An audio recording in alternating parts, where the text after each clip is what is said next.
So అందరికీ నమస్కారం. Shri Hanuma pyramid ధ్యానశక్తి మహాక్షేత్రం Beechpally నుంచి మేమందరం రావడం జరిగింది. సో మీరందరూ కూడా మా ట్రస్ట్ మెంబర్స్ ఎలాగైతే ఆహ్వానించారో దయచేసి మీరు ఎప్పుడైనా అటు వెళ్తున్నప్పుడు కర్నూలుకి సో మరి అక్కడ నేషనల్ హైవే పక్కన శ్రీ ఆంజనేయ స్వామి 200 సంవత్సరాల పురాతన చరిత్ర కలిగిన ఆ టెంపుల్ పక్కన కృష్ణానది ఒడ్డున మన ఆశ్రమం ఉంది. చాలా అత్యంత సుందరంగా ప్రకృతి మధ్యలో.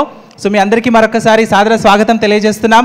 మా ట్రస్ట్ మెంబర్స్ అందరూ కూడా చైర్మన్ సార్ కానీ, ప్రెసిడెంట్ గారు కానీ, జనరల్ సెక్రటరీ సార్ కానీ, మిగతా ట్రస్ట్ మెంబర్స్ అందరూ చాలా డెడికేటెడ్గా, చాలా అంకిత భావంతో అద్భుతంగా వర్క్ చేస్తున్నారు. సో మరి చాలా ఇంకా అక్కడ మెగా పిరమిడ్ నిర్మాణ కార్యక్రమాలు అవన్నీ కూడా జరుగుతున్నాయి.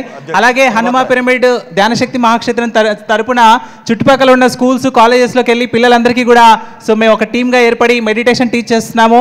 అలాగే ఆశ్రమానికి సరౌండింగ్స్లో ఉన్న ప్రతి విలేజ్కి వెళ్ళి ఇంటింటికి ప్యాంప్లెట్ ఇచ్చి మరి ఇక్కడ వెంకటలక్ష్మి మేడం ఆధ్వర్యంలో ఒక టీం స్టార్ట్ అయ్యారు. సో వెంకటలక్ష్మి గారి ఆధ్వర్యంలో చాలా అద్భుతంగా ప్రతి గ్రామానికి వెళ్ళి ధ్యాన ప్రచారం జరుగుతూ ఉంది. సో ఈ రకంగా చేస్తున్నాం. Thank you so much.